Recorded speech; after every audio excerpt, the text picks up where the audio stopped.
তা আমরা মুসলিম, এবং এই মুসলিম যে আমরা যে মুসলিম, এই কথাটা ইন্নাদ্দীন ইনদাল্লাহিল ইসলাম, এই কথাটা আল্লাহ ঘোষণা করছেন সূরা আল ইমরানে। এটা উচিত হয়েছে যে আল্লাহ তাআলা যে সাক্ষী দিয়েছেন, শাহাদাল্লাহু আন্নাহু লা ইলাহা ইল্লা হুয়া ওয়াল মালাইকাতু ওয়া উলুল ইলমি কায়িমান বিল কিসত লা ইলাহা ইল্লা হুয়াল আজিজুল হাকিম। এই যে সাক্ষী, আল্লাহ নিজের সাক্ষী নিজে দিয়েছেন। এই সাক্ষীটা কখন দিয়েছেন? তাফসীরকাররা বলেন যে জীবন মানে প্রাণী সৃষ্টি করার 4000 বছর আগে আল্লাহ রূহ সৃষ্টি করেছেন। এই রূহ সৃষ্টি করার আগে আল্লাহ তাআলা এই সাক্ষী দিয়েছেন, নিজের সাক্ষী নিজে, যে শাহাদাল্লাহু আন্নাহু লা ইলাহা ইল্লা হুয়া ওয়াল মালাইকাতু ওয়া উলুল ইলমি কায়িমান বিল কিসত লা ইলাহা ইল্লা হুয়াল আজিজুল হাকিম। এই সাক্ষীটা আল্লাহ দিয়েছেন মানব জাতির মানে প্রাণীর রূহ সৃষ্টি করার 4000 বছর আগে। আর রূহ সৃষ্টি করা আছে প্রাণী সৃষ্টি করা 4000 বছর আগে। তো যখন আল্লাহ রূহ সৃষ্টি করেছেন, রূহ সৃষ্টি করার আগে যখন আল্লাহ তাআলা নিজের সাক্ষী নিজে দিয়েছেন, ওই সাক্ষীর সাথে আল্লাহ ইন্নাদ্দীন ইনদাল্লাহিল ইসলাম এই আয়াতটা ওই সময় ঘোষণা করছেন। মানে এই দুইটা পাশাপাশি আয়াত সূরা আল ইমরানের, শাহাদাল্লাহু আন্নাহু লা ইলাহা ইল্লা হুয়াল মালাইকাতু, এই আয়াত, আর এই পরে আয়াত হলো ইন্নাদ্দীন ইনদাল্লাহিল ইসলাম। তো এই তাফসীরকাররা বলেছেন যে দুইটা কথা আল্লাহ তাআলা একসঙ্গে বলেছেন। তাহলে আমাদের দ্বীন ও শরীয়ত যে ইসলাম, তা আমরা পৃথিবীতে আসার হাজার হাজার বছর আগে আল্লাহ তাআলা এই নামটা নির্বাচন করেছেন যে ইন্নাদ্দীন ইনদাল্লাহিল ইসলাম। সুবহানাল্লাহ বলেন। আবার বলেছেন ওমান ইয়াবতাগি গায়রাল ইসলামি দীনান ফালা ইউকবাল মিনহু, ইসলাম ছাড়া অন্য কোনো কিছুকে যদি তোমরা দিন হিসেবে গ্রহণ করো, আল্লাহ তাআলা সেটা গ্রহণ করবেন না। তা আমাদের শরীয়ত হচ্ছে দ্বীন ইসলাম, আমরা মুসলিম, এছাড়া অন্য কিছু আল্লাহ গ্রহণ করবেন না। কাজে আমাদের সতর্ক হওয়া উচিত। আবু হানিফা একজন ইমাম, সে মানুষ, তার কাছে ওই যে কথা বলছি আপনি জানেন না, তার থেকে জানা লাগলে ফতোয়া নিয়ে নেন। ইমাম শাফি একজন মানুষ, আপনার সমস্যা হলে তার কাছে ফতোয়া নেন। মালিক, হাম্বলি, এরা সিনিয়র ইমাম, আর এখন যারা সমাজে ওরকম মুফতি সাহেবরা আছেন, না জানলে তাদের কাছে জেনে নেন। কিন্তু এই জন্য তাদের নামে আপনি দল করতে পারবেন না। এই দল যারা করেছেন তারা কঠিন বিপদের সম্মুখীন হবেন। তবে এই সিনিয়র ইমামরা, ওনারা কিন্তু জানেন না যে ওনাদের মরার পরে ওনাদের নামে দল করা হচ্ছে। কি জানেন? ওনারা জানেন। ঈসা আলাইহিস সালাম কি জানেন যে তার মরার পরে তাকে খ্রিস্টানরা আল্লাহর ছেলে বলবে? কাজে এই জন্য যে সমস্ত সিনিয়র ইমামরা সঠিকভাবে কাজ করে পৃথিবীতে বিদায় হয়ে গেছেন, তারা কিন্তু এটার জন্য দায়ী না। দায়ী হবো আমরা, ফলোয়ার্স, আমরা যারা বেশি ভক্তি করে তাদের নামে দল সৃষ্টি করছি। এই জন্য আমরা আল্লাহর কাছে দায়ী থাকবো। ইন্নাল্লাহা ইয়া'মুরু বিল আদলি ওয়াল ইহসান, নিশ্চয়ই আল্লাহ তাআলা তোমাদেরকে আদেশ করছেন আদল। আদল হলো ন্যায় বিচার। আদল শব্দের অর্থ হলো ভিতর এবং বাহির এক। আপনার আমার ভিতরে যা আছে বাইরেও তা আছে। প্রকাশ্যে আমাকে যা দেখছেন, ভিতরে যদি আমি ঠিক ওইভাবেই থাকি, ভিতর এবং বাহির যা সব, আদল শব্দের অর্থ বরাবর, একটা স্কেল, একটা মানদণ্ড, এটা যদি সোজা থাকে এটাকে আদল বলা হয়। তাহলে মানুষের মধ্যে আদল হলো যে আপনার ভিতরেও যেমন বাহিরেও তেমন, প্রকাশ্যেও যেমন গোপনেও তেমন। এভাবে যদি আপনার ভিতর বাহির সমান হয় তো এটা হলো আদল। আল্লাহ বলছেন তুমি এভাবেই হও, তোমার ভিতর এবং বাহির যেন সমান থাকে। আর কেউ কেউ বলছেন আদলের পরে ইহসান। ইহসান হচ্ছে যে বাইরের চাইতে ভিতরে আরো ভালো। মানে বাইরে আপনি ইবাদত বন্দি যা করেন, ভিতরে আপনি একাকী আল্লাহর ইবাদত বন্দি তার চাইতে বেশি করেন। আপনি মসজিদে আইসা সুন্নাত নামাজের সেজদাটায় যতখানি মাথা রাখলেন জমিনে, আপনি ঘরে গিয়ে যখন নামাজ পড়েন তখন আরো 2 তসবিহ বেশি পরিমাণ সেজদায় মাথাটা রাখলেন। তাহলে ভিতরে বাইরের চাইতে ভিতরটা আপনার আরো ভালো হলো। তো এইভাবে আদল হলো ভিতর বাহির সমান, আর ইহসান হলো বাইরের চাইতে ভিতর ভালো। কথা বুঝতে পারছেন? আর ইহসান হলো সুন্দরভাবে নামাজ পড়া, এমনভাবে আপনি নামাজ পড়বেন যেমন আপনি আল্লাহকে দেখছেন, আল্লাহকে দেখে আল্লাহর কদমে সিজদা করছেন। আর যদি আল্লাহকে আপনি আর দেখতে পান তো এতটুকু বিশ্বাস করে যে আল্লাহ আপনাকে দেখছে। এভাবে নামাজ পড়ার নামও ইহসান। এই শব্দগুলোর অনেক অর্থ। ওয়া ইতাই যিল কুরবা, এবং নিকটতম আত্মীয় স্বজনকে দান করতে হবে। আপনাকে যে গালি দেয়, যে মন্দ বলে, তাকে আপনি দান বন্ধ করিয়েন না। আমার এক বন্ধু ছিল, আমার সেই যে বহু বয়স্ক, উনি মারা গেছেন তাও প্রায় 40 বছর হয়ে গেছে। তো ওই বন্ধু আমার, উনি শশীনা মরহুম নিসারউদ্দিন রহমতুল্লাহ আলাইহির মুরিদ, আমার আব্বাও শশীনা সেন্সারের নিসারউদ্দিন রহমতুল্লাহ মুরিদ, আর আমি তো শশী মাদ্রাসা থেকে কামেল পাস করছি, ফাজল কামেল। তো ওই লোকটা ভালো, তো ওনার সাথে আমার বন্ধুত্ব, খুবই বন্ধুত্ব ছিল।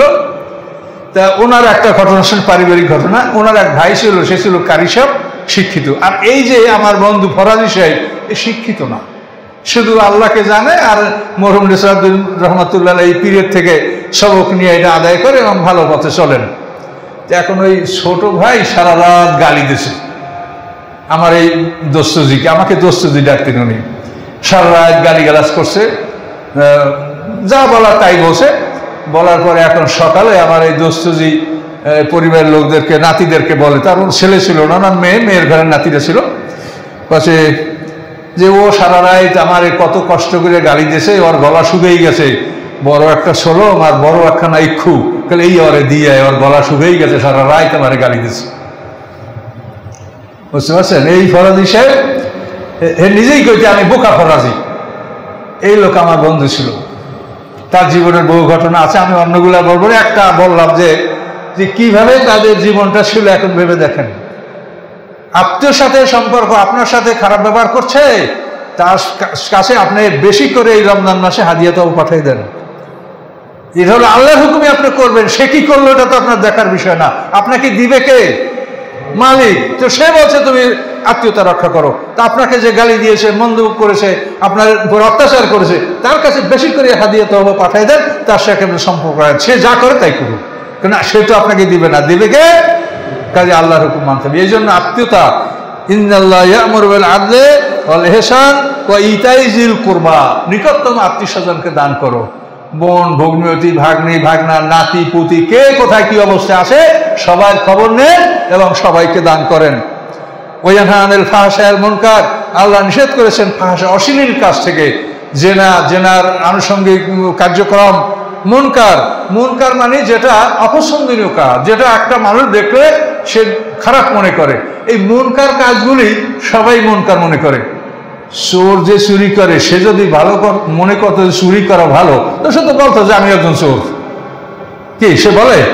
চোরেও মনে করে যে এটা খারাপ। এইভাবে যত খারাপ কাজ বলেন, অন্যায় অশ্লীল যত কাজ আছে, এই কাজগুলো যারা করে সবাই লুকিয়ে লুকিয়ে করে না, পালাইয়ে পালাইয়ে করে। কেন করে? যে ওরা নিজেরাও জানে যে এই কাজটা খারাপ। তা মুনকার মানে যে কাজটা খারাপ, অর্থাৎ যে কাজের কর্তা যে করে সেও জানে যে এটা খারাপ। তা আল্লাহ বলেন এগুলি থেকে তুমি দূরে থাকো। বল বাগি মানে বিদ্রোহ করা, বিদ্রোহ করবে না, রাষ্ট্রের বিরুদ্ধে, দেশের বিরুদ্ধে, মানুষের বিরুদ্ধে বিদ্রোহ করবে না। ইয়াইযুকুম, আল্লাহ তাআলা এই উপদেশ তোমাদেরকে দিয়েছেন, লাআল্লাকুম তাযাক্কারুন, হয়তোবা তোমরা এই আয়াতের মাধ্যমে উপদেশ গ্রহণ করবে। সময় হয়ে গেছে। তো এই আয়াতটা আমরা তো খুতবায় প্রতিদিন পড়ি, তাই না? তো এই আয়াতটা কখন থেকে খুতবার মধ্যে আসলো? এই আয়াতটা আসে উমর ইবনে আব্দুল আজিজ, যার নামটা আগে একবার আমি বলেছি, হযরত মুআবিয়া ক্ষমতায় আসার পর, তো 41 হিজরিতে 41 পর থেকেই মুআবিয়া ক্ষমতায় আসে। তো এই মুআবিয়া ক্ষমতায় আসার পর থেকে তিনি একটা বেদাত আবিষ্কার করেছিলেন, যে খুতবার মধ্যে ইমামরা, সেই সময় ইমামরা ছিল রাষ্ট্রপতি যারা, তারা এইসব বড় বড় মসজিদের ইমাম, তারা হযরত আলী রাদিয়াল্লাহু আনহু, হাসান একটা গালি দিবে, এবং এই গালি দেওয়া চলতেই ছিল। এবং এই গালির প্রতিবাদ করে একজন সাহাবী শাহাদাত বরণ করেছে, হযর ইবনে আদি, তার নাম আপনারা জানবেন, বা আমার কারবারের ইতিহাস আপনারা পড়লে সেখানে ইউটিউবে দেখবেন যে বিস্তারিত আমার আলোচনা দেওয়া আছে। তো এইভাবে 60 বছর পর্যন্ত এই মেম্বারে বসে গালি দেওয়া, আলী এটা চলছিল। উমর ইবনে আব্দুল আজিজ ক্ষমতায় এসে উনি লিখিতভাবে অর্ডিন্যান্স জারি করে দিলেন যে আজ থেকে এই মসজিদের জুমার খুতবায় আর হযরত আলীকে গালি দেওয়া যাবে না। তো এই শেষ খুতবায় গালি দেওয়া হতো, ওই যেখানে তোমরা তাকে গালি দিতে, সেইখানে এই আয়াতটা যোগ করে দাও। এই আয়াতটা সেই দিন থেকে এই খুতবায় যোগ হয়ে আসে, এবং আজ পর্যন্ত সারা পৃথিবীর মানুষ এই আয়াতটা পড়ছে। এটা উমর ইবনে আব্দুল আজিজ রাদিয়াল্লাহু তাআলা আনহু হযরত আলী রাদিয়াল্লাহু আনহুকে গালি দেওয়া বন্ধ করে তার পরিবর্তে এই আয়াতটা তিনি এখানে যোগ করেছেন। সকলে বলুন আলহামদুলিল্লাহ। এই আয়াতটা শুনেই কিন্তু ওলীদ ইবনে মুগিরা, যে ইসলাম গ্রহণ করে আবার মোরতাদ হয়ে গিয়েছিল, যার ঘটনা কোরআনে আছে, সেও কিন্তু আল্লাহ রসুলের মুখে এই আয়াতটা শুনে ওলীদ ইবনে মুগিরা মানে ইসলাম ধর্ম গ্রহণ করার কাছাকাছি চলে আসছিল, এবং বলছিল যে আমি মুহাম্মদ সাল্লাল্লাহু আলাইহি ওয়াসাল্লামের মুখ থেকে এমন কতগুলি কথা শুনেছি যা ইতিপূর্বে আমি কোনোদিন শুনি নেই। এই আয়াতটা কিন্তু সেই ওলীদ ইবনে মুগীরাও শুনছিল। আউফু বিআহদিল্লাহি ইযা আহাদতুম, আর আল্লাহর সাথে যখন তোমরা প্রতিজ্ঞা করো সেই প্রতিজ্ঞাটা পূরণ করো। আল্লাহর সাথে প্রতিজ্ঞা বলতে আমরা সর্বপ্রথম প্রতিজ্ঞা করছি আলাস্তু বিরাব্বিকুম ক্বালু বালা। আল্লাহ আমাদেরকে প্রশ্ন করছেন যে আমি কি তোমাদের রব নই? আমরা বলছি হ্যাঁ, আপনি আমাদের রব। তো এই প্রতিজ্ঞা পূরণ করতে হবে। এছাড়া আপনি যদি আল্লাহর সাথে প্রতিজ্ঞা করেন, কোনো মান্যত করেন যে আমার এই কাজ হয়ে গেলে আমি এই সদকা দেব বা এই নামাজ করব বা এই তেলাওয়াত করব, এভাবে যদি আল্লাহর সাথে আপনি কোনো প্রতিজ্ঞা করেন সেই প্রতিজ্ঞাটা আপনি পূরণ করবেন। ওয়ালা তানকুযুল আইমানা বা'দা তাওকীদিহা, শপথ দৃঢ় করার পরে সেই শপথ ভঙ্গ যেন কেউ না করে। আরব দেশে এই শপথের প্রচলনটা খুব ব্যাপক ছিল। এক দল আর এক দলের সাথে বন্ধুত্ব চুক্তি করা, বিভিন্নভাবে তারা শপথ করত, লেনদেন, বন্ধুত্ব, পারিবারিক জীবনে ব্যাপকভাবে শপথের প্রচলন ছিল আরব দেশে। তো আল্লাহ বলেন যে তোমাদের শপথগুলি মজবুত করার পরে, পরিপক্ক করার পরে সেগুলি যেন তোমরা ছিন্ন না করো। ওয়াকাদ জাআলতুমুল্লাহ আলাইকুম কাফিলা, এবং নিশ্চয়ই তোমরা আল্লাহ তাআলাকে তোমাদের জিম্মাদার নির্বাচন করেছো। অর্থাৎ আল্লাহকে জামিন রেখে তোমরা এই শপথ করছো যে ভাই তোমার সাথে আমার এই লেনদেন এইটা এভাবে হবে, তোমার সাথে আমার ব্যবসা হয়েছে এইভাবে হবে, তোমার সাথে আমার প্রতিরক্ষা এভাবে হবে। এটা আরবরা এরকম চুক্তি করত। যেমন আল্লাহ রসুল মদিনায় হিজরত করেও সকল গোত্রের সাথে চুক্তি করেছিলেন। এই চুক্তিগুলো রক্ষা করার জন্য আল্লাহ আদেশ দিয়েছেন। ইন্নাল্লাহ ইয়ালামু মা তাফআলুন, আল্লাহ জানেন যা তোমরা করো, তোমাদের কার্যক্রম আল্লাহ জানেন। ওয়ালা তাকুনু কাল্লাতী নাকাযাত গাজলাহা মিন বা'দি কুওয়াতিন আনকাসা, তোমরা ওই মহিলার মতো হও না যেই মহিলা সুতাগুলি শক্ত করে পাকানোর পরে সেগুলি আবার টুকরা টুকরা করে ছিঁড়ে ফেলে। আরব দেশে বিখ্যাত এক মহিলা ছিল, তার নাম রিতা বিনতে আমর। এই মহিলা নিজে এবং আরো কর্মচারী নিয়ে সকাল থেকে দুপুর পর্যন্ত সুতা পাকাতো, সুতা কাটতো। দুপুরের পর আর বলতো যে এগুলো উল্টে ঘুরিয়ে সব খুলে ফেলো, ছিঁড়ে ফেলো। এইটাই ছিল তার দৈনন্দিন কাজ। এই মহিলা বিখ্যাত ছিল, তার নাম রিতা বিনতে আমর। আল্লাহ তাআলা উদাহরণটা তার সাথে এখানে দিলেন যে তোমরা ওই মহিলার মতো হয়েও না যে সুতাগুলি শক্ত করে পাকানোর পরে আবার সেগুলোকে ছিঁড়ে ফেলে। এর অর্থটাকে আমি সামনে বলছি। তাত্তাখিযুনা আইমানাকুম দাখালাম বাইনাকুম, তোমরা তোমাদের শপথগুলি পরস্পরকে ধোঁকা দেওয়ার জন্য ব্যবহার করছো।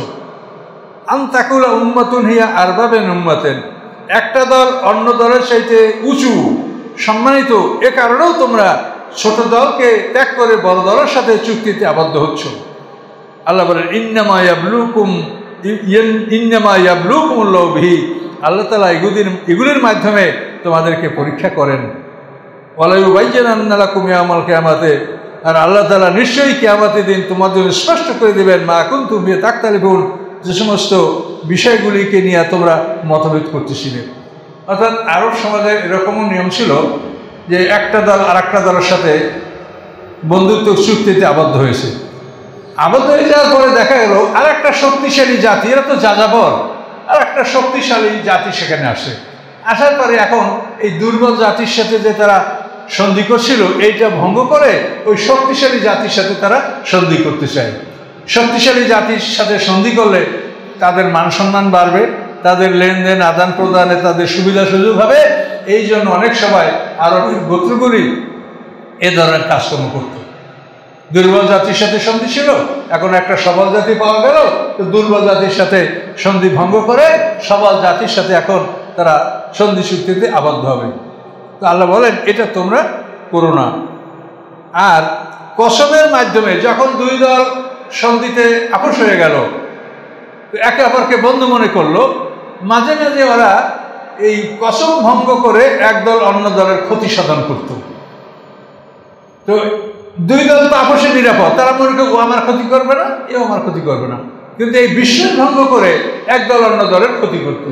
সেইটা আল্লাহ বলেন যে কসমটাকে তোমরা জানো প্রবঞ্চনা হিসেবে ব্যবহার না করো, যে তুমি সন্ধি করেছো এখন সে তোমাকে বিশ্বাস করছে, এই বিশ্বাসের উপরে নির্ভর করে সে নিরাপদে আসে, এর মধ্যেই তুমি তাকে এত আক্রমণ করলে, তার ক্ষতি সাধন করলে, তার ধন মাল তুমি লুটপালাস করলে, এরকম যেন তোমরা মানে কসমের শপথের অপব্যবহার করে তোমরা যেন এই ধরনের কাজ না করো।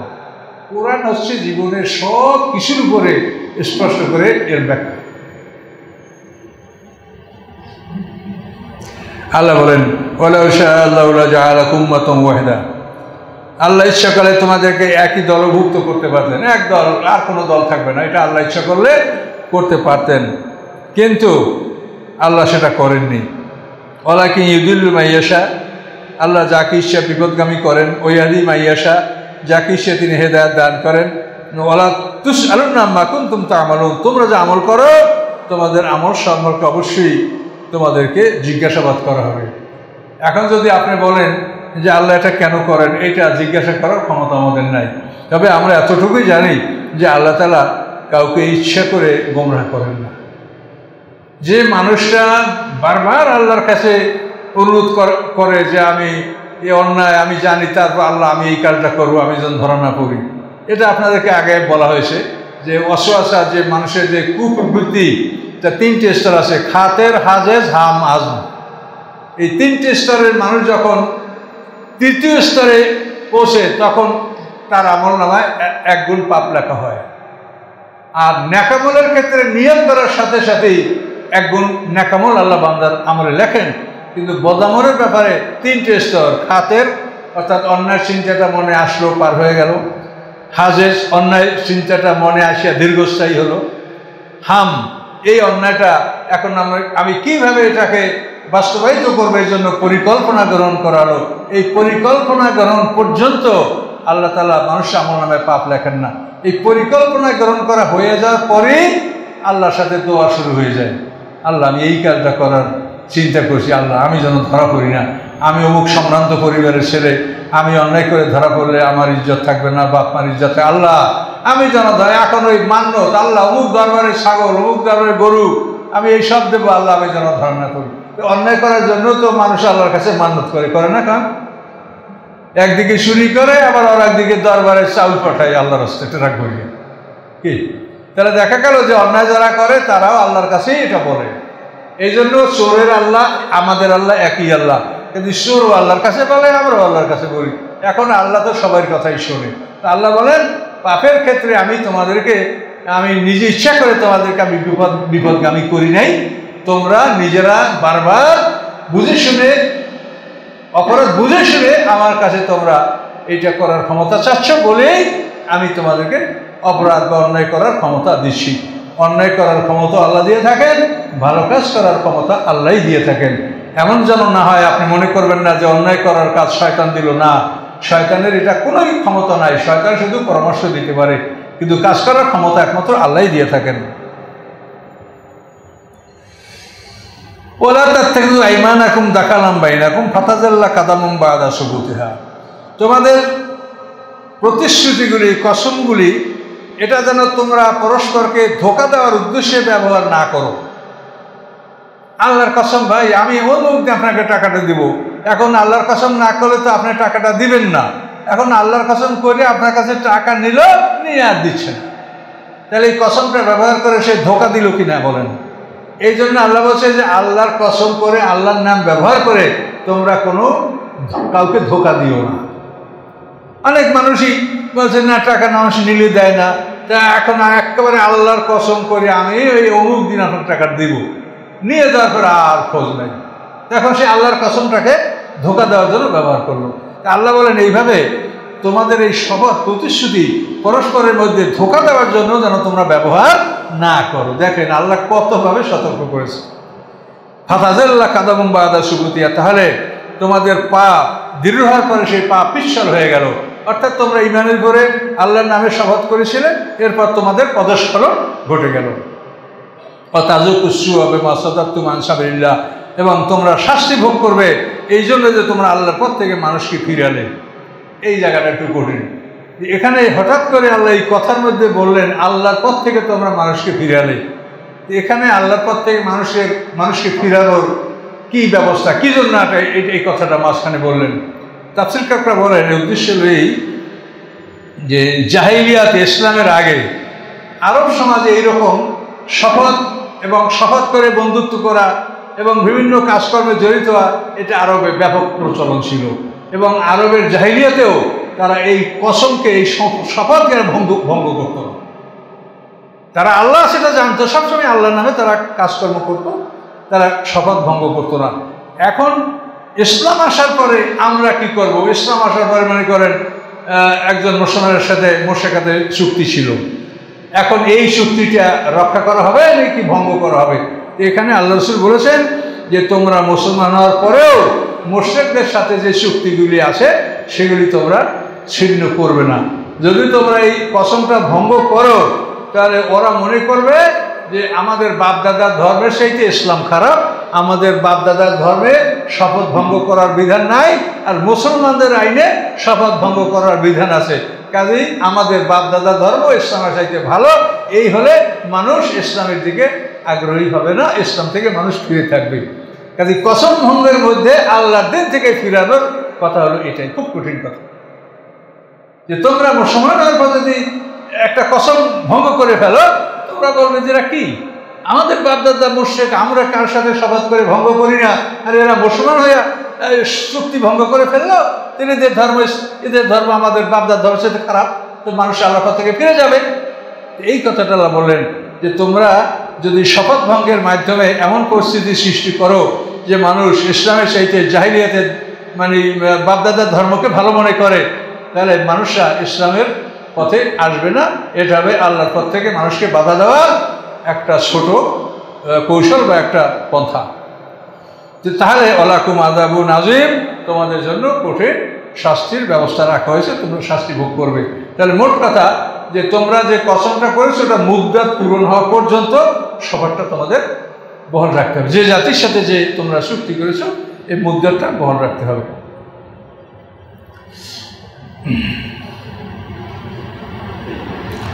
ওয়ালা তাশতারু বিআহদিল্লাহি ওয়া ঈমানিন সামানান কালিলা, আল্লাহর সাথে প্রতিজ্ঞা, আল্লাহর সাথে ওয়াদা, এগুলি দুনিয়ার সামান্য স্বার্থে তোমরা বিক্রি করো না। অর্থাৎ তোমরা একটা ছোট দলের সাথে প্রতিজ্ঞা করেছো, এখন বড় দলের সাথে প্রতিজ্ঞা করলে তোমাদের কিছুটা স্বার্থ হবে, এই এতটুক স্বার্থের জন্য তোমরা একটা শপথ ভঙ্গ করবে না। ছোট দলের সাথে যদি শপথ করে থাকো সেটা বহাল রাখো, বড় দলের সাথে এখন ওইটা ভঙ্গ করে বড় দলের সাথে শপথ করলে তোমাদের সামান্য লাভ হতে পারে, এই সামান্য লাভের আশায় তোমরা এই চুক্তি ভঙ্গ করো না, এটা আল্লাহ নিষেধ করছেন। কেন? ইন্নামা ইনদাল্লাহি ওয়া খায়রুল লাকুম, নিশ্চয়ই আল্লাহর কাছে যা আছে এটা তোমাদের জন্য উত্তম। কাজে তোমরা যদি আল্লাহর কথা মেনে চলো, তো ছোট দলের সাথে শপথ করেছো সেই অঙ্গীকার তোমরা ঠিক রাখো, আল্লাহর কাছে অনেক নিয়ামত আছে, আল্লাহ সেখান থেকে তোমাদেরকে নিয়ামত দান করতে পারেন। ইন কুনতুম তা'লামুন, যদি তোমরা জানো যে আল্লাহর কাছে অনেক নিয়ামত আছে তাহলে অবশ্যই সেটা তোমরা পাবে। মা ইনদাকুম ইয়ানফাদু, তোমাদের কাছে যা আছে এটা শেষ হয়ে যাবে। ওয়া মা ইনদাল্লাহি বাক, এবং আল্লাহর কাছে যা আছে তা অবশিষ্ট থাকবে। আমাদের ধন সম্পদ এটা ফুরিয়ে যাবে, এটা আমরা বুঝতেছি, কিন্তু আল্লাহ বলেন আল্লাহর কাছে যে নিয়ামত আছে এই নিয়ামত কোনোদিন ফুরাবে না। কাজে তোমরা আল্লাহর কাছে কামনা করো, মানুষের সাথে ওয়াদা ভঙ্গ করো না, চুক্তি খেলাপ করো না। এই ওয়াদা ভঙ্গের ব্যাপারে আল্লাহ তাআলা এত কথা বলেছেন, তারপরও আমাদের মুসলিম সমাজে কি আমাদের ওয়াদা মুদ্দত ঠিক আছে? যদি থাকতো তাই বহু ধনীরা মানুষকে কর্জে হাসানা দিত, কিন্তু মানুষেরা কর্জে হাসানা বন্ধ করে দিয়েছে। তার কারণ কোনো মানুষ টাকা পয়সা নিলে দিবে না। এই ব্যাংকের বড় বড় কর্মকর্তারা আমাদের সাথে আলাপ করেন এই ইউটিউবে বা মোবাইলের মাধ্যমে বিভিন্ন ব্যাপারে, হুজুর ভালো মানুষ, ভালো কোম্পানি, সব নামাজি, রোজা, জিলাবাস পোশাক ভালো, এই দেখে তাদেরকে লোন দিয়েছি, তাদের ব্যবসাও ভালো চলে, টাকা দিলে দিতে পারে কিন্তু তা দেয় না। ব্যাংকের এক বড় অফিসার আমার সাথে বলেন যে কি কোথায় যাব বলেন, যাদেরকে বিশ্বাস করছি, ভালো মনে করছি, তাদেরকে টাকা দিয়েছি তাদের ইন্ডাস্ট্রির জন্য, কিন্তু ইন্ডাস্ট্রি ভালো ছিল, আয় ব্যয় হয়, দিলে দিতে পারে, আমাদের টাকা দেয় না। এই যে ঋণ খেলাপিগুলি, এগুলি কথা যে আল্লাহ তাআলা এই যে কথাটা বলছে, এটা কিন্তু সমাজে এটার ব্যাপক ব্যবহার আছে। এটা মনে করবেন যে এটা কেমন কথা, নূতন নূতন লাগছে, এটা কিন্তু ব্যাপক সমাজে এটার ব্যবহার আছে। যে মানুষ মানুষের সাথে ওয়াদা করে টাকা পয়সা নিলে, লেনদেন করলে সেটা আর দেয় না। মানুষ যদি সঠিকভাবে এই আল্লাহ এখানে যেভাবে বলছে যে তোমরা শপথ ভঙ্গ করবে না, এভাবে যদি মানুষ নিয়মিত লেনদেন করতো, তাহলে বহু মানুষ কিন্তু সুদ থেকে আত্মরক্ষা করতে পারত। সুদের মধ্যে তাদের যাওয়া লাগতো না। কিন্তু সুদ নিয়ে সেটা দিতে পারে, কিন্তু ধার নিলে সেটা দেওয়া যায় না। কথা বলতে পারছেন? সুদের কারবার যারা করে তাদের হাত খুব কঠিন, তাদের হাত খুব শক্ত।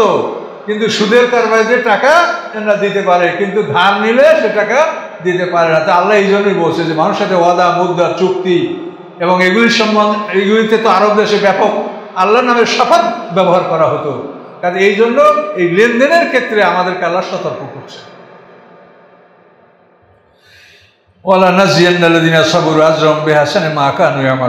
আল্লাহ বলেন যারা ধৈর্য ধারণ করে তাদেরকে বিনিময় দেওয়া হবে উত্তম বিনিময়, যা তারা করেছে তার কর্মের চাইতে অনেক উত্তম বিনিময়, পাওনার চাইতে অনেক বিনিময় আল্লাহ তাআলাদেরকে দান করবেন। অর্থাৎ এই সমস্ত ক্ষেত্রে আল্লাহ তাআলা ধৈর্য ধারণ করতে বলছেন, সবর করতে বলছেন। মান আমিলা সালিহান মিন যাকরিন ওয়া উনসা, যারা ভালো কাজ সম্পাদন করবে, সে নারী হোক কি পুরুষ হোক, ওহ মুমিনুন। দেখেন শর্তটা, ভালো কাজ আপনি করছেন কিন্তু মুমিনও হইতে হবে। মুমিন না অথচ তারা বিশ্বে ব্যাপক ভালো কাজ করছে। এই ধরেন রেড ক্রস সোসাইটি, এটা কিন্তু বিরাট একটা সেবামূলক কাজ করছে, কিন্তু এটার প্রবর্তক হেনরি ডুলান্ট একজন ইহুদি। এভাবে যে বিশ্ব খাদ্য সংস্থার ব্যাপারে যারা এটার পিছনে কাজ করছে তারা খ্রিস্টান।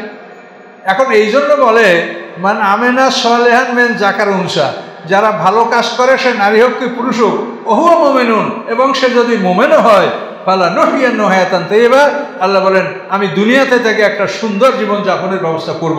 ওয়ালা নাজজিয়ান্নাহুম আজরাহুম বিআহসানি মা কানু ইয়ামালুন, এবং এরপরে পরকালে আমি তার জন্য আরো সুন্দর জীবন যাপনের ব্যবস্থা করব। তাহলে এখানে আল্লাহ একটা শর্ত লাগাই দেয় যে মুমিন হইতে হবে।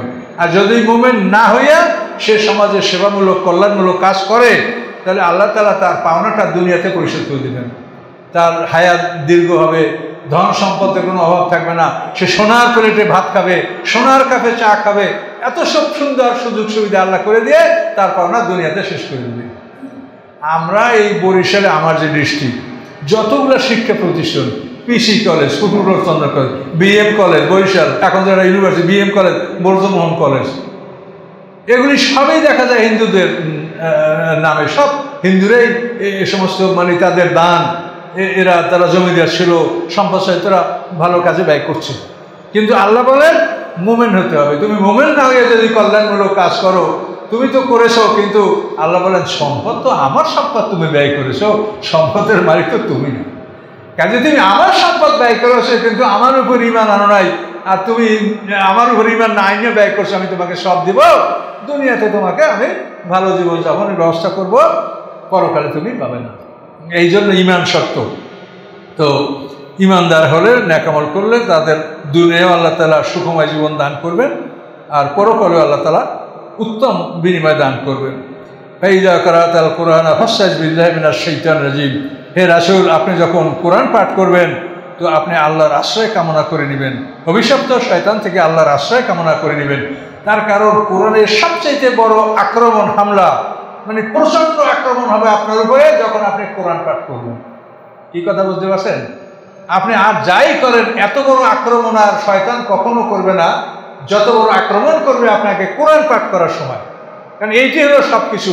এখানে যদি আপনি কোরআন বুঝেন, কোরআনে যেমন সব, না বুঝে পড়লেও সব, বুঝে পড়লে সব, তারপর ওটা পড়লে যদি আমল করেন, তাহলে তো আর শয়তান আপনার কাছে স্থান পাবে না। এই জন্য শয়তানের সবচেয়ে বড় আক্রমণ হলো কোরআন তেলাওয়াতের সময়। এই জন্য আল্লাহ সতর্ক করে দিয়েছেন যে কোরআন পাঠ করার আগে তুমি পড়ো আউযু বিল্লাহি মিনাশ শাইতানির রাজিম, অভিশপ্ত শয়তান থেকে আমি আল্লাহর আশ্রয় কামনা করছি। তা আল্লাহর আশ্রয় যখন আমি কামনা করব, তখন শয়তান আর ওখানে এসে আমাকে হামলা করতে পারবে না। এই জন্য পৃথিবীর সমস্ত কাজ শুরু করতে হবে বিসমিল্লাহির রহমানির রহিম বলে, আর কোরআন তেলাওয়াত শুরু করতে হবে আউযু বিল্লাহি মিনাশ শাইতানির রাজিম বলে। এরপর যদি আপনি বিসমিল্লাহ বলেন, বলতে পারেন। আর যেখানে সূরার শুরুতে বিসমিল্লাহ আসে তা পড়তেই হবে, আউযু বিল্লাহ পড়বেন, বিসমিল্লাহ পড়বেন। আর যদি কোরআন মাঝখান থেকে শুরু করেন, তাহলে শুধু আউযু বিল্লাহ পড়লেও হবে। যেমন আপনারা সূরা হাশর পড়েন, বিসমিল্লাহ পড়েন না, ওই কেন যে বিসমিল্লাহ তো ওখানে লেখা নাই, আউযুবিল্লাহ পড়লেই চলবে। তাহলে পৃথিবীর সমস্ত কাজ শুরু করতে হবে বিসমিল্লাহ বলে, আর কোরআন শুরু করতে হবে আউযু বিল্লাহি মিনাশ শাইতানির রাজিম বলে, অথবা রব্বে আউযু বিকা মিন হামাযাতিশ শায়াতিন ওয়া আউযু বিকা রাব্বি আন ইয়াহদুরুন, এটা সরাসরি কোরআন আয়াত, আর আউযু বিল্লাহি মিনাশ শাইতানির রাজিম এটা হাদিস। কাজেই যেটা আপনি ইচ্ছা সেটা আপনি পড়ে আপনি কোরআন তেলাওয়াত শুরু করবেন।